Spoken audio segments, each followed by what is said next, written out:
spring, a really peculiar spring. The native people say that the weather, the climate is bipolar. Yeah. Isn't that interesting? Yeah. That was really interesting. The climate's the weather's bipolar. Anyway, so it's been a strange kind of a spring. So I'm very glad to be out in the light and in the sun. Mm. And it's lovely to be able to get a chance. I'm not even very sure what we're going to talk about, but I just knew that the kind of somehow the mix of how we see things or are able to do the kind of work, it might be worth having a little go at having a conversation. So I don't have to start it. Well, I loved getting to read both of what you sent. Just really seemed like the convergence of like how to work with trauma on a larger scale seemed like a part of what each of us have been thinking about. I think that's right. And I think not only how to work with trauma on a larger scale, but how to work on trauma, both personal and collective, in a collective way. Because, quite frankly, I don't think any one of us, or even three of us, or even 3,000 of us are going to clear up this mess in a hurry. No, it's true. So that's, there's something about how you garner, is that the word? Gather in, how you garner the collected and the collective intelligence. And, do that in some way that is enjoyable and sustainable. That. Not like last July.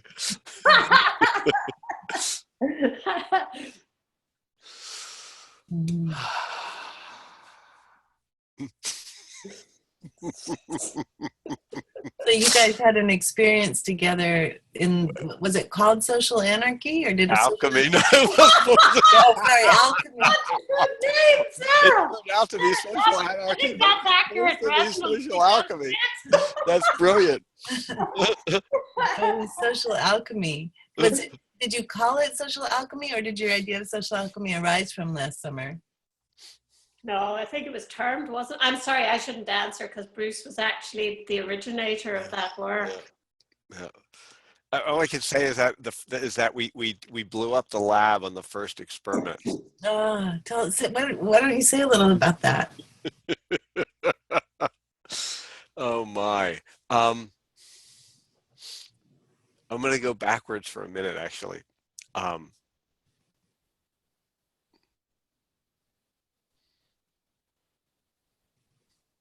So there's the kind of the trauma informed way of being, right? I mean, right. And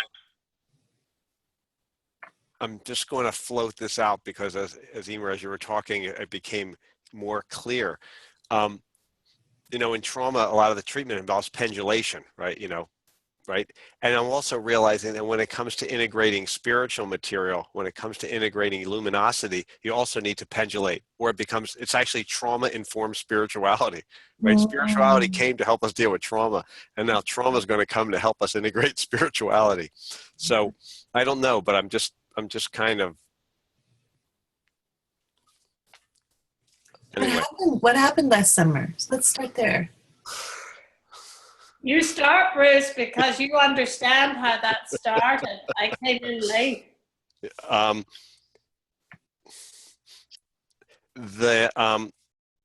What would I say? I had a thought that because I've had this happen in other processes, actually dynamic facilitation that my wife teaches and I help her sometimes, where a group comes together for a period of time and actually crystallizes out an insight and an energy that then actually can transform the conversation in the community. This was part of the idea.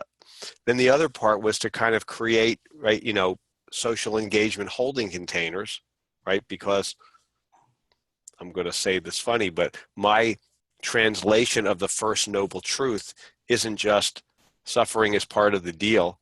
It's also that suffering blows through space and time, and it's too much for any one person or potentially even one generation to hold. And I just think that's just the way it is.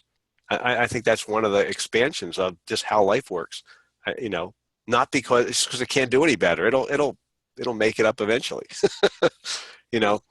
And so the idea was, what can we hold, and can we create a group oracle where intuitives and activists can come together, engage problems, and actually come up with something that can change the conversation before the elections.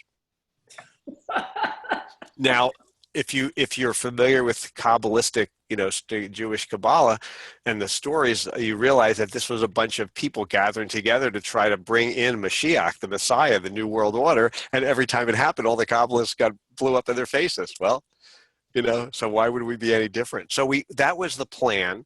And we kind of realized that whatever we were going to constellate was going to show up in us.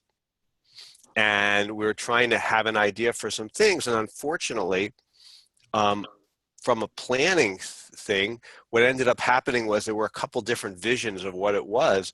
So we ended up getting 38 people together, but some people were told one thing, some people were told something else. And so it was held at the easiest place to have it, which was, we don't have a lot of time, so let's just do it right after the intensive in the convent. It wasn't a convent. It wasn't a convent. Oh, sorry, it would have been easier. It was a seminary. Okay, sorry. It was a male seminary for passionate priests of a particular group who were dedicated to Ratzinger. Sorry. Yes. So as you can tell, more specific. Yes, right. And the other thing that happened was the hosting team was 4 of us: Allison Fornays, me, Dan Cohen, and Emily Volden. And then Allison said, well, I could use more help. I know some really brilliant people. So she brought in Eimear and three other people. And we suddenly went from a hosting team of 4 to 8, where it then became it got a little wobbly. And we set things up and stuff went completely different. We had a plan for the first day, and 5 minutes before it started, two women waylaid the facilitators and said, this is completely screwed, and this is not, and they didn't even do what we had planned, and then it went crazy, and then the afternoon went really well, and then the next day we tried to constellate the election, and in retrospect it was prophetic. Yes, a group of people were standing out on the side representing the indigenous, just standing and praying, Standing Rock. But we didn't know that because it hadn't happened yet. And the facilitators left the field. Dan and Emily walked out. He said the first constellation in 30 years, in 1,000 constellations, he said he never walked out. He said, I felt like I was going to die and I had to get out in order for this to work. They left. They left the room for 15 minutes. And they left. 30 some of us in the room. And so, and basically look at what's happened with leadership and, abdicated. So at the time, we just thought we were screwed. And then there was and one other thing I just want to say was that the first day there was this huge, almost shouting match between Eimear, representing kind of the sacred, what was held sacred, and Julius, a Black Lives Matter activist of color, who was trying to destroy the altar because Eimear sacred was killing Julius's people. And there was this huge thing about what you hold sacred kills us. And we had part of the fight came to a place that was really interesting, where he slammed down on the community altar what was an art piece that was shaped like a pistol. It was shaped like a pistol, and it was made out of wood. And he slammed it down. And I had in my hand, because of the way I was being representing and felt called to represent, I had a talking stick that was roughly the same size and also of carved wood. So he slammed his pistol down, and I slammed mine down and said, why can't we just fucking talk? We can't destroy the community altar. Why can't we just fucking talk? Right. There was that's how it was really, like Julius and I do very well together. We connect very well together. And I'm actually, I suppose, in a very visceral way involved in the racial politics discussion and conversation in the US. And people from there are up with me. People who've worked with Angela Davis, you know, Martin Luther King, like we've had very deep discussions. So it's at that, like what you're hearing is the coming to the surface of a conversation. I mean, Julius was right. The kind of what he saw as a Christian representation of current spirituality or even New Age spirituality was not really dealing with what he was needing to deal with. So it was actually, as it was coming up to the surface with the Trump campaign and stuff, we're meeting the night the Republicans choose to friggin' well confirm Trump as the rep. That's the night we're meeting. And so he's saying, like, this isn't, you know, this is actually threatening us. This sort of stuff is threatening us. Yes.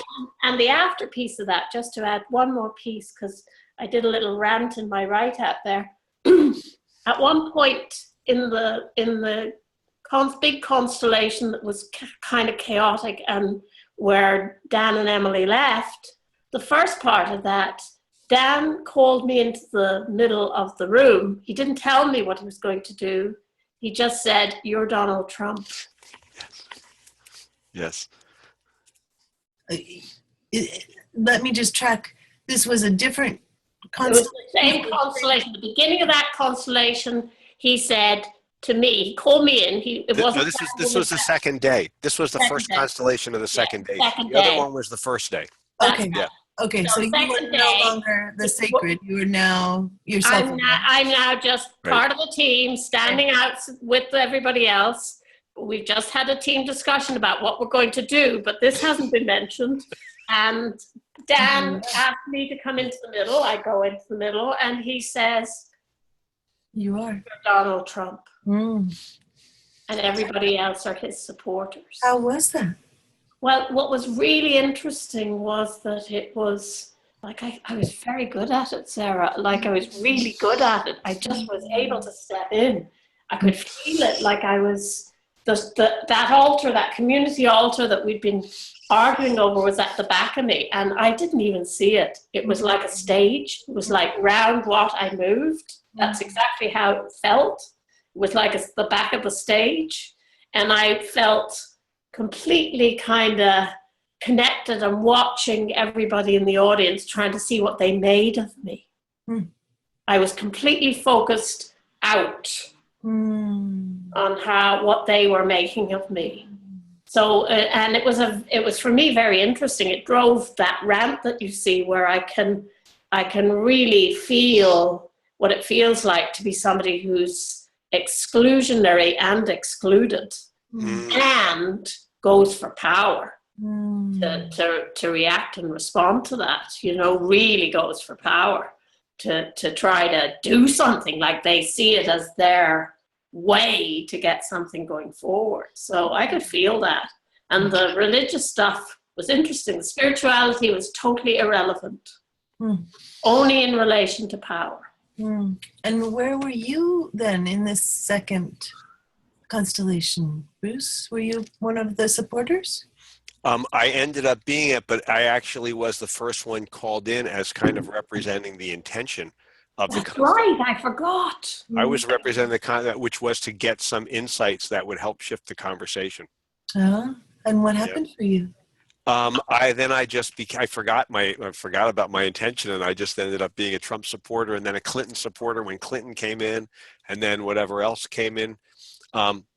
We have 88 pages of typed up harvest from different people's reports that I still haven't put them all together. Yeah.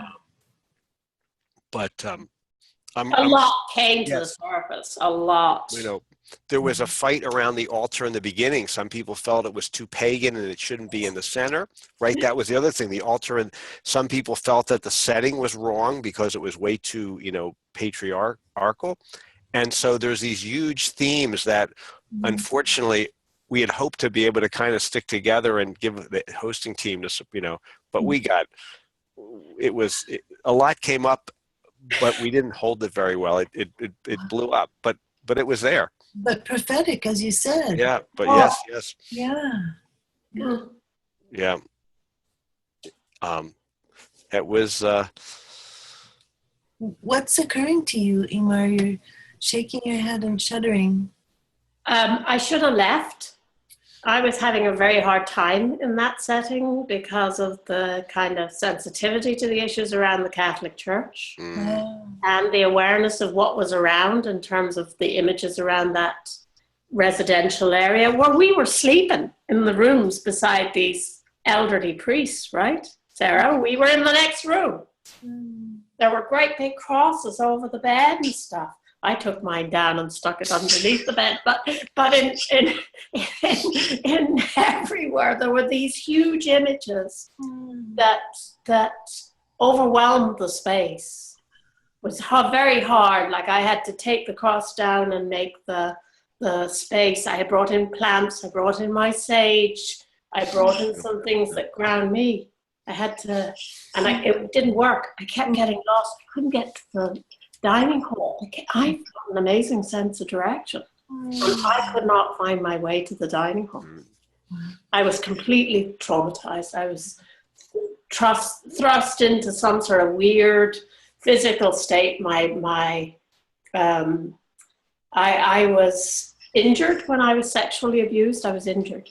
And the arthritic stuff in my body all got set off. I could hardly walk.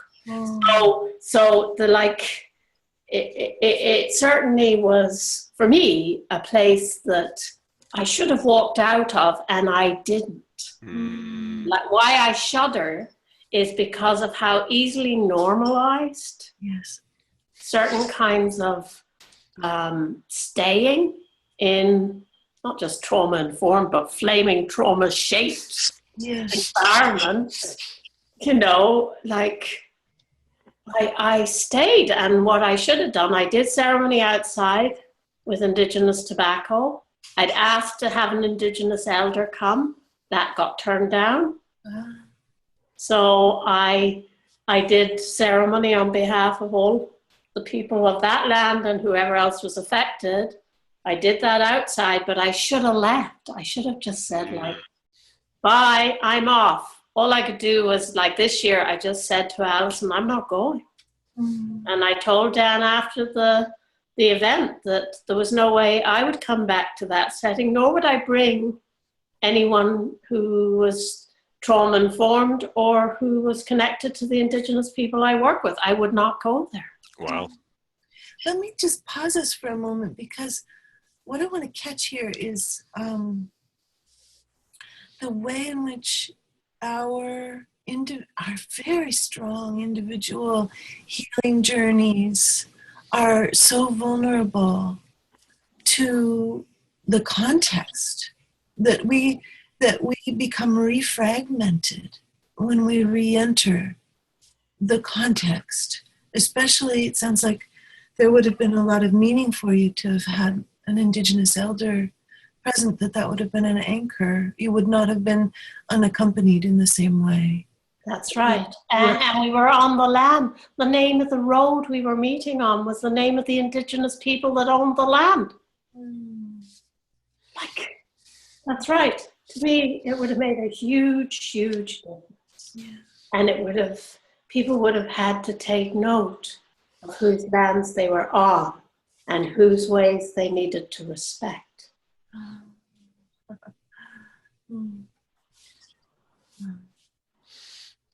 Yeah, you're right, Sarah. It would have made a huge difference.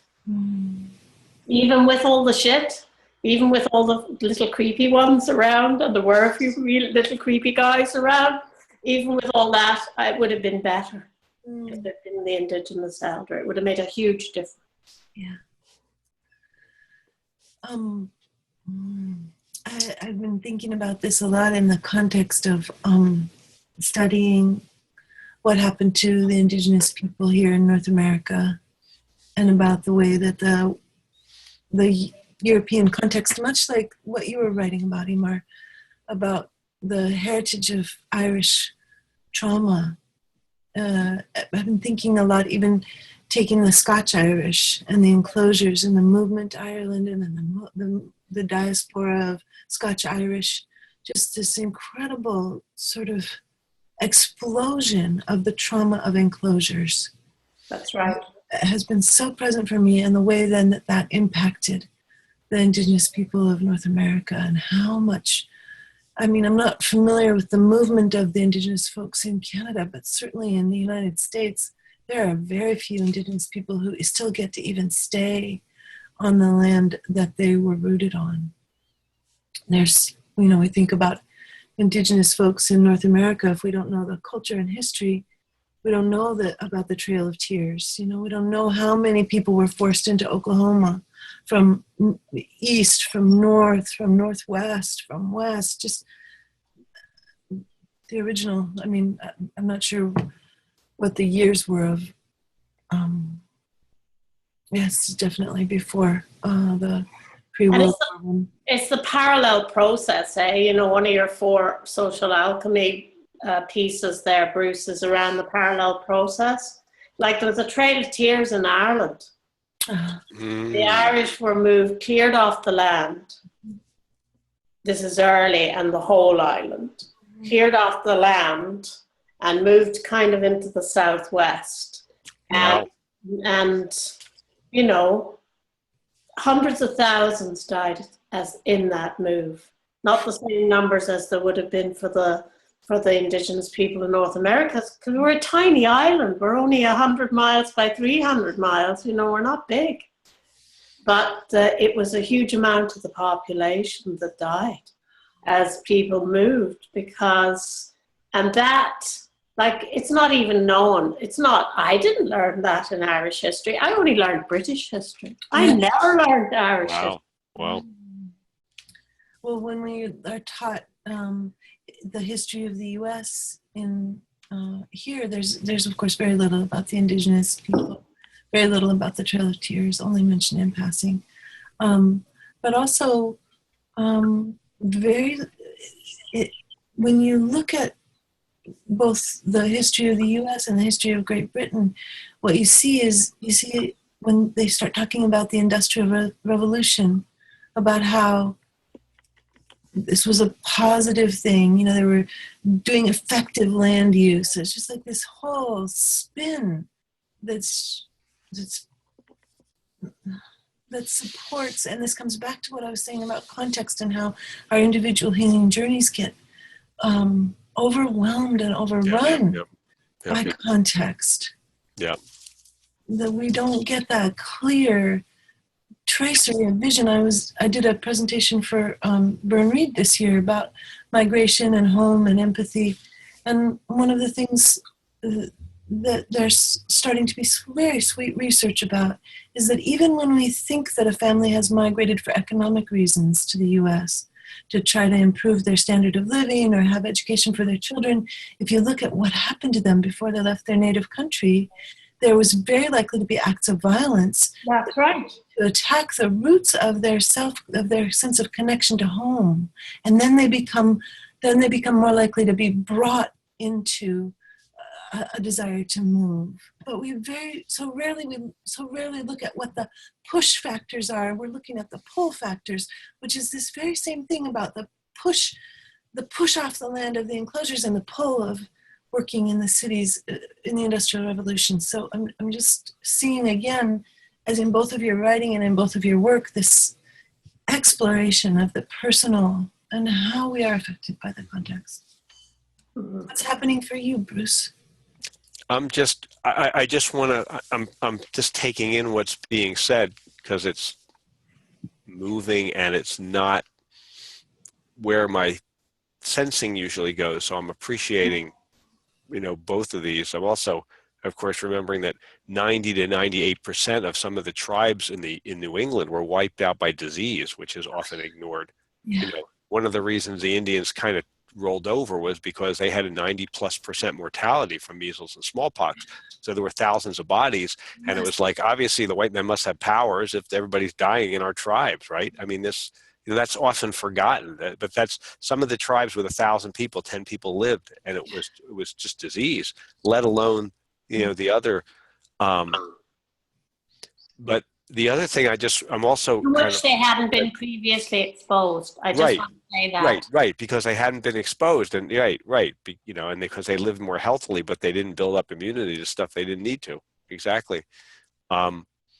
And the other thing is, I just want to mention is that there was one kind of relatively bright light in the event, which was in the second day afternoon. There were several smaller constellations, and one of them was on what distracts us from the race question. Yeah. Everybody in that said the 3 days was worth it because of what happened. I wasn't in that one, and neither was Eimear. We looked at how do all the voices get heard, and that was very insightful, kind of about the creation of a black hole that leads to suicide bombing, Yeah. which was pretty fascinating. It was again prophetic. It was about the exclusive, the person who excludes, who gets pushed so far out on the edge, not even supported by their own team, and they have the power with their finger on the button, and they can choose to use it. Who are we talking about? Right, that's right. The matter of fact, really, as a person said, there's no question that I'm going to kill myself. The only question is how many do I take with me? How many do I want to take with me? That was the only question for Yes. the person who's the excluder. Yes. That was the short workshops were amazing. Yes. Like the effect of those where there was focus and circle conversations and smaller circles that then came back into the larger circles. Of course, the overall communication was terrible because those very important circles didn't really get to report. No, and really get integrated in. They sort of got flying around with no process set up to integrate them in, which is why we've got 80 odd pages that Bruce is trying to pull together.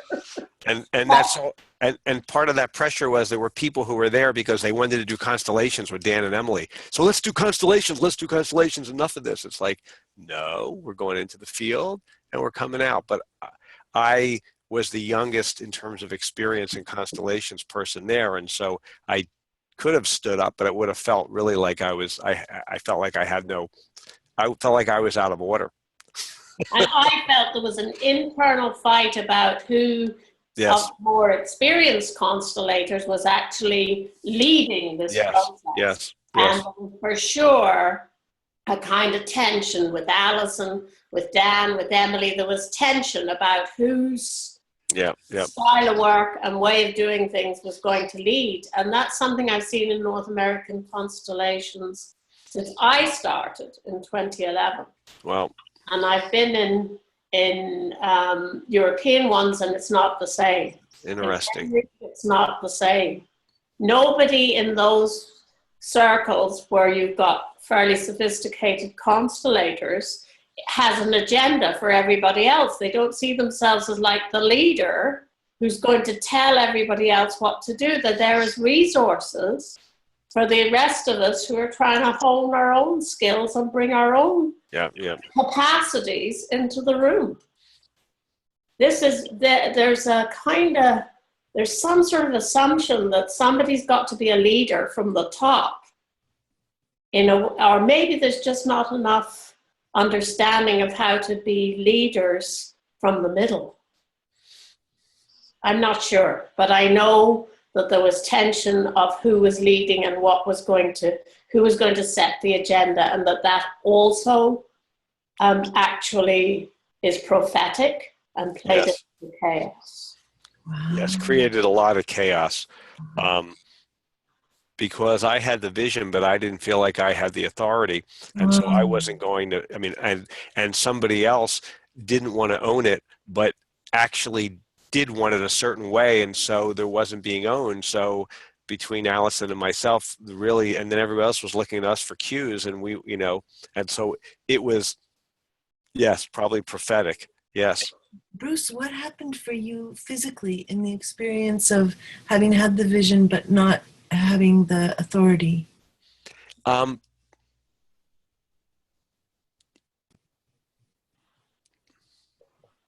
it was sad. It was kind of distressing.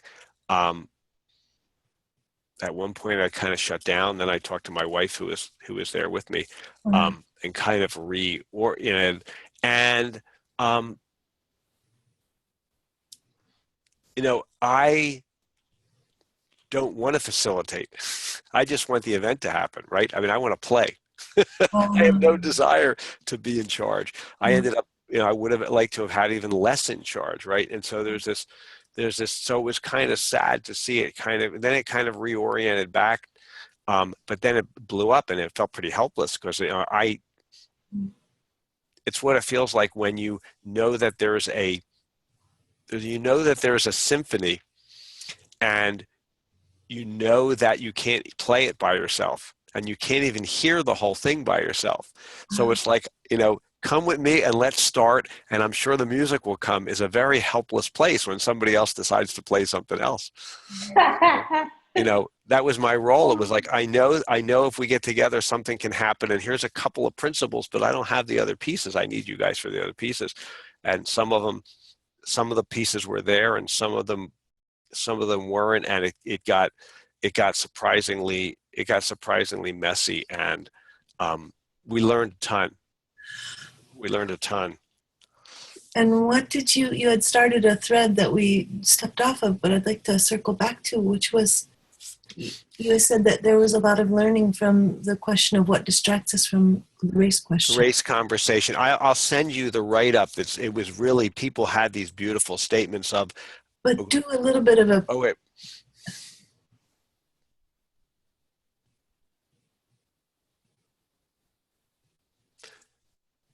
So I wasn't in that constellation, so I'm reporting from outside. But I read those notes about 12 times. Probably the biggest thing was that people had a bodily felt experience of what it looks and feels like when white privilege steps down. And Beth Tenner, who's a big systems person, who was one of the hosting team, one of the 8 of us, she was just like, oh my God, if you feel the vision of what's possible, it starts to reorient you, right? So there's the power. And she wrote up a bunch of stuff about this. She did a brilliant little rap on this in Florida in August. And that for her is the main value of constellations in business, which is that when you feel the future of, it's not just that you see it's possible, you actually feel the orientation shift. Yeah. And Beth and Bruce and I, Sarah, then had a second experience of holding collective space in that sort of way around these sort of larger issues. But it was very, very different. First of all, because it was in an arts-based space, a beautiful, an artist colony of the 1930s in Florida. Of course, it was still split. It was right beside bloody Cape Canaveral. You couldn't see, but you knew there was a whole space program going on over the hill. But we were there in this gorgeous artist colony. We had people who work on presence, people who work on art of hosting, people who work on art kinds of ways of managing information, people who work on Black Lives Matter and in racial diversity in large groups. And that's who was in that group. And the process was much more circular. There were different leaders every day. People who were in the group had a real chance to speak and put in what they knew. It was such a different and much more, well, for me, familiar, but much more collaborative process. Yes. Did you get to be a part of that also, Bruce? Yes, I was a member. 3 people from that came to Social Alchemy. So we felt like we were the failed ancestor that led to the good child. They learned a whole lot of stuff like, I ain't doing that, and I ain't doing that. Also, we only did like 2 constellations. It wasn't a constellation event. It was, and they used the art of hosting. It takes a circle to host a circle. So their hosting team came down 1 or 2 days early and met we had hoped to meet ahead of time, but the intensive was so intense, and it was right after it that we, and the registration stuff got really messy. Somebody, I don't know what happened there. So we ended up not being able to do that. We had these great plans of just, here we are, let's meet. So the circle was not, the difference in how tight the hosting circle was and how connected, and they spent an hour every morning and an hour every evening together, and we spent an hour, hour and a half every morning, but that was it. Oh, Eimear, can you hear me okay? Oh yeah, you're good. I thought you had frozen. I'm writing. Oh, okay. But we had a conversation afterwards about some of the differences, but Right. I keep becoming more and more aware of why the experience was so different there. For me, I can only speak for myself. The embodied experience was just utterly different. Yes. Utterly different.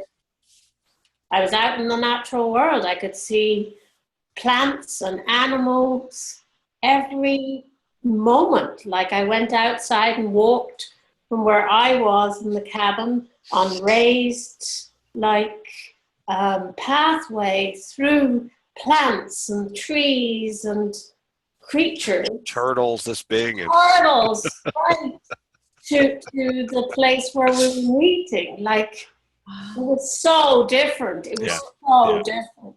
This takes me right to another thing that I had thought about talking with you guys about today, which was I've been enjoying Angwin Sen just writing about nature as one of the large forces that is something that can hold the enormity of trauma.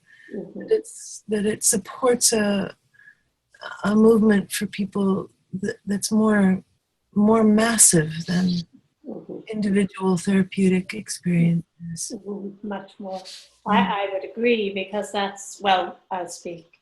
Just to me, that's where the sense of the sacred is, the cosmological sense that we've lost through that so-called enlightenment, which managed to, remove us from the sense of our the Enlightenment, the first part of the Enlightenment had the magic. When they first got microscopes and they were like, oh my God, there's life in the water. I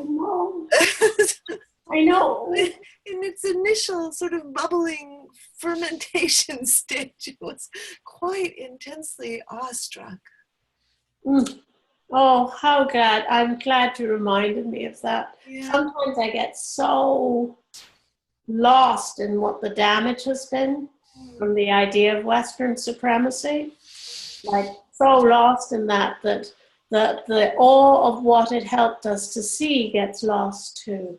Oh, that's lovely, yeah. Thank you, Sarah.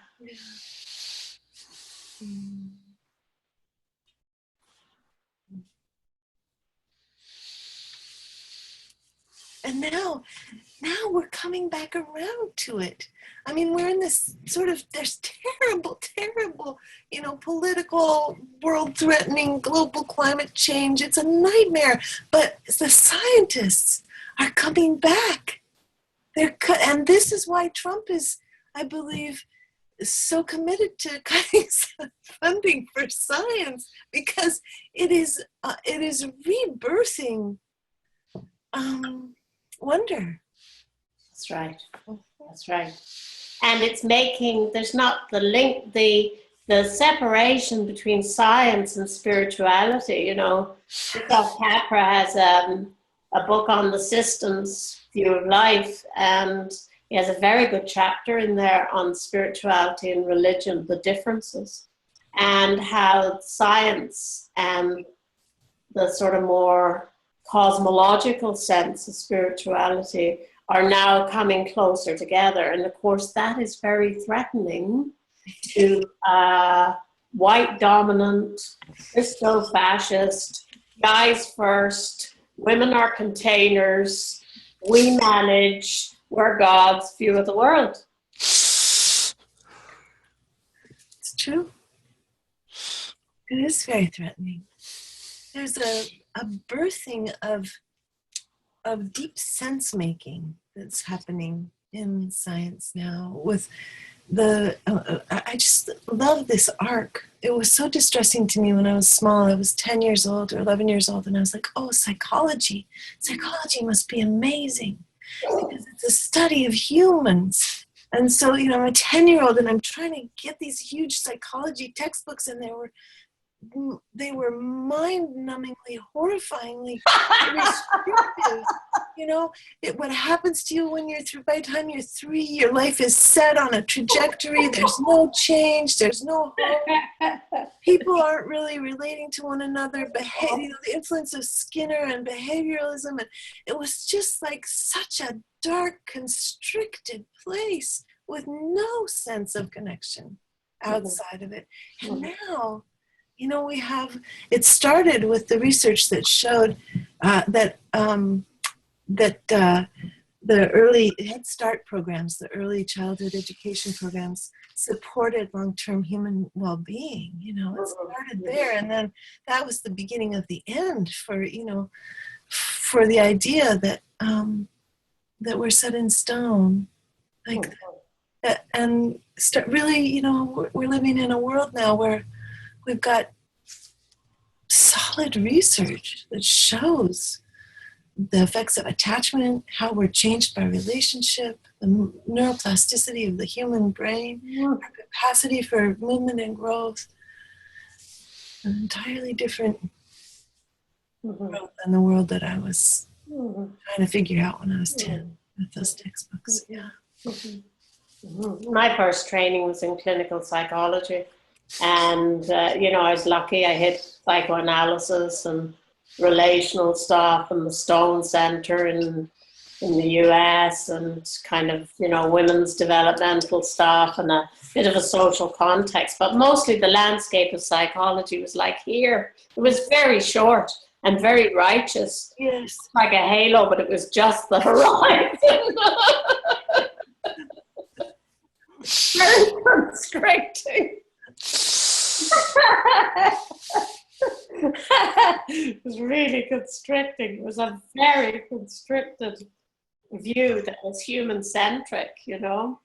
And I think the shift for me certainly was with learning with Indigenous people to come back to my own Indigenous history.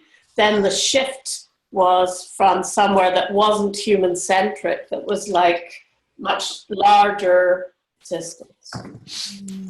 Wow. How about you in this part? Bruce, what's happening for you? Weird stuff. No, thank you. This is really very powerful. I'm jotting down things and just taking them in. Because I was writing down, like, what's my part in this? In the, you know, all this stuff. And part of it is accessing, as I see, you know, I mean, I'm really interested in these, you know, deep dives, intensive labs, you know, like a group of people who, you know, we now have, right? I mean, you know, you meditate for every 5 years you meditate, you can see on MRI that your, you know, parts of the medial prefrontal cortex get larger. So what happens when we bring a bunch of people who have been doing personal growth work for 20 or 30 years together? Now we go from a dial-up modem to a T1 line or a DSL in terms of what we can download and integrate, right? I mean, seriously, and our processing speeds are faster. So, you know, in general, movements are carried by the leading edge that then reaches back and pulls people with them. And so it's the proper role of privilege. This is what privilege is for. It's to serve. And so I'm just finding myself often on that end, like, what can we create that can help bring people forward? And it's like the world of people are suffering, all hell's going on. This really, you know, and what I keep thinking is, what's my part in it? And what I'm going to say is, I really think my part is helping with magic. And that felt really bad until you had said something, Sarah, and I got it, which is the fact is that civilizations have always been transformed by magic, and science was the magic, and technology was the magic. And now this, you know, whatever this is going to be, this connected interpersonal log in the tech, you know, there's different kinds of magics, but civilizations have always been transformed by magic. And that's what I'm getting from what you said. And it's like, oh, of course, the part of our idea is to make magic, and trauma informed, and healing this, but not to forget if we come up with something that looks like magic, it's incredibly attractive. And let me just breathe for a second.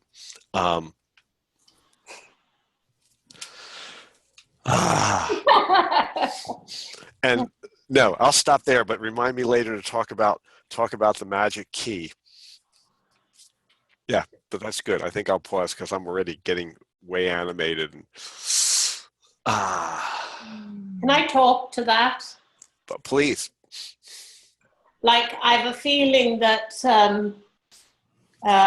remember, most of my background is as a therapist, So I'm hearing personal stories, both in as individuals and as groups, diverse communities in Toronto. Right. I've been hearing that for 40 odd years, starting in Northern Ireland. So Eimear, you've been hearing what in particular? The stories, the trauma stories, okay. The patterns for 40 odd years. As personal and as systemic both. And as systemic. Okay. So here's what I'm hearing.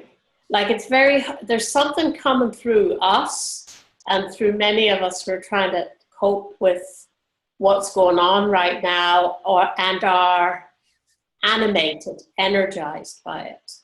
And it also swirls us around. I'll just speak for myself. It swirls me around. Like, I want to do something with it. And I'm also aware that so many people around me are like upset or disrupted, or, and I'm aware of problems in the local, and I'm aware of problems internationally, and I'm worried about the friggin' elephants and the rhinos. Like, the fish, like Yeah. And I've done work with Joanna Macy and people like that. I understand that I have to deal with my own grief first. And that grounds me, and then I can go somewhere. But the thing that I'm struck by is that right now what's coming forward can't be held by any one of us. And we're all being pushed. Like, there's a kind of, I don't know what to say. It's like Freud would have said it was an obsessive compulsion, because he didn't understand that you had to reenact things till you yourself got it.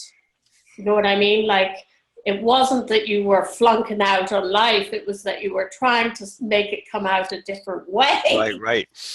And so, it's like you were trying to get it to change something. Like, I'm not sure I want this same traumatic merry-go-round to go around again. I really would like a different story ending. And so, you play it out. And so what I feel right now is there's huge amounts of reenactment going on. And those of us that are trying to do some sort of wow. bring forward of stuff are struggling, because the amount of energy that's coming through and animating us is, I'll just speak for myself, it's far too much for me to hold. Wow. On my own, I just can't. I'm just one small person.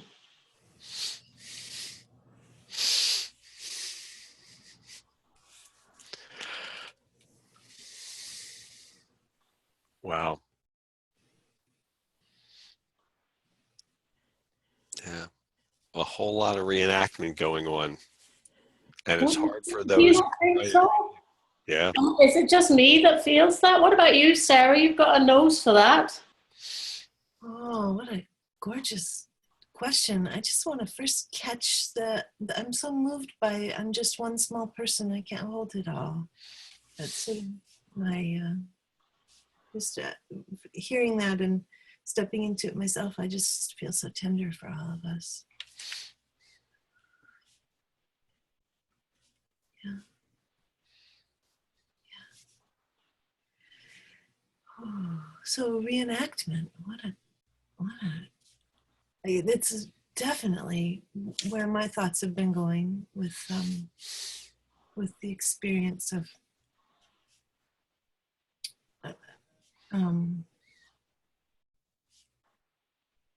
North America, especially the United States, and the political situation,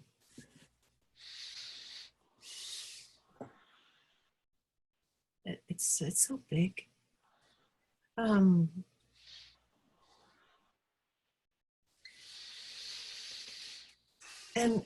I think what I'd like to bring forward in this moment is the way in which reenactment is a trance state.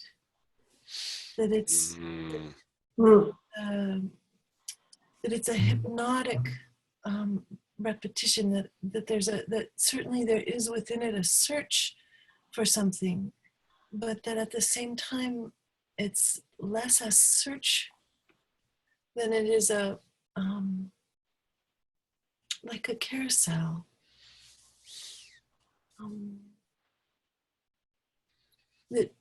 That something like that people have to realize that there's some ground outside of the carousel before the reenactment can begin to slow, or that people can make small hops and get off of that, carousel.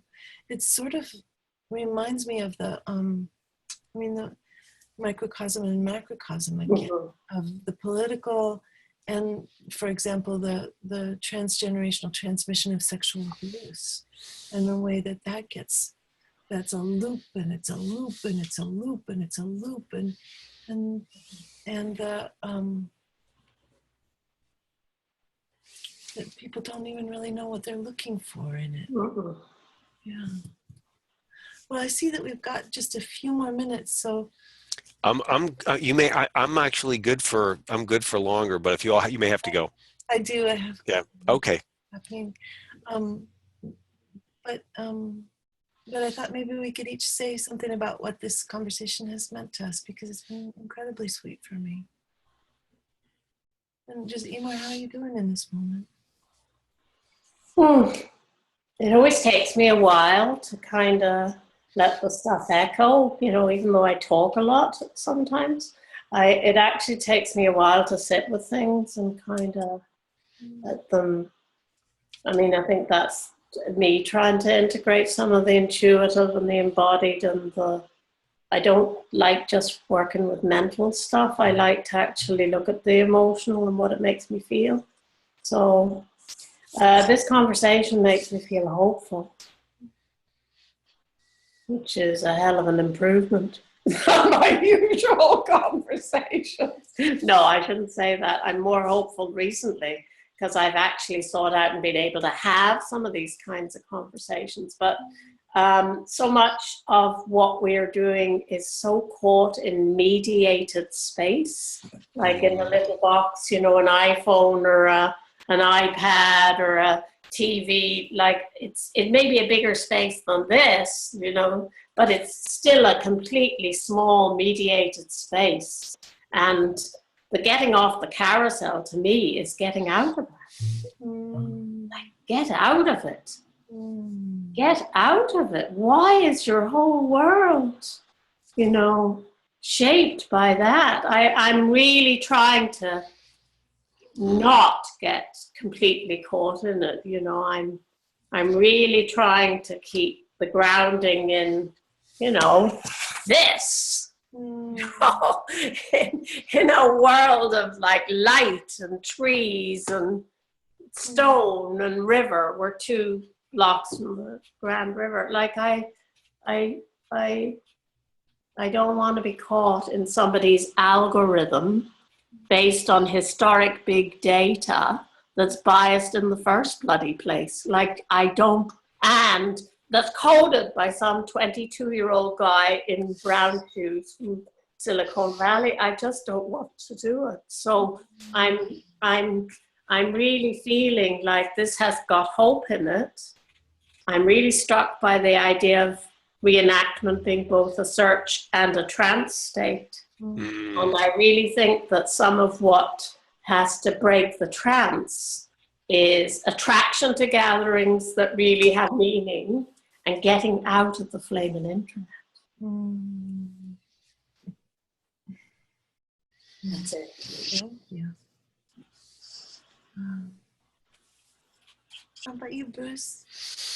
Very rich. I'm just kind of like percolating with a lot of what's um, very inspiring. There's some sentences that just kind of like open up large connections for me. So I'll kind of say where it's like three pieces quickly because I know you got to go. I studied process model, which is a model that assumes that everything is all one process and how does life differentiate. It doesn't start with objects. And he has this beautiful statement in chapter 3, which is like, if something's missing, the process just, life keeps moving. But of course it can't go forward, so it does this, right? It's like the carousel, it's the iteration. And then when a piece of the process that was stopped is supplied, the process carries forward.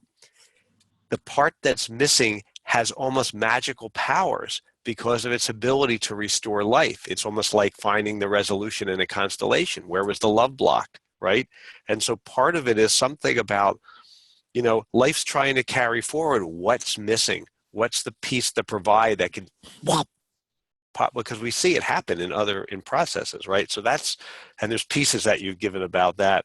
And there's also something about I'm only one person, and a piece of it is, yeah, if we ask the universe an individuality question, we get an individuality answer. And how can we keep asking the universe collective questions and having more experiences of we? Oh, I'm one person and how do we create this collective experience of being part of a collective, which one of the reasons why I do so many constellations. You know, so that's it. There's something about the relationship to the feminine, which is really fascinating, but there's no time today, but I had some really huge insights last week in a 4-day training on this. So anyway, very sweet and hope to continue. This is, I'm inspired in a big way. Thank you. I'm also inspired. And so often this is the level of thought that I'm at, but I don't get to have the conversations, right? So deeply appreciating. That's great. Yes, deeply appreciating the accompaniment in our musings and wonderings. Yes. Thank you guys so much. Good company. It means so much. Yep. Eh? Yep. And cognitive empathy. I mean, or theoretical, you know, conceptual empathy. There's a place for, you know, worldviews lining up and jazzing each other, and the feelings, but also the worldviews. Everybody has a piece of it, and all of a sudden it's like, whoa, that was cool, right? Yeah. Thank you for inviting us, Eimear. Yeah, thank you. Oh, it's been wonderful. It just, as you say that, Bruce, the last piece, I just realized that the very thing I'm moaning about in terms of internet is the thing that's letting us do this.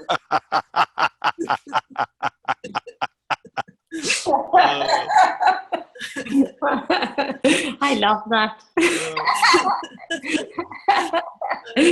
I think wit as well as magic. We might have to have a little wit. Yes. Of the kind of conversational empathy, the accompaniment stuff. Yes. Sarah talks about. Really good. Bye, my dears. That's yours. Bye. You take good care. To be continued. I'll send you the recording link. Oh, you record.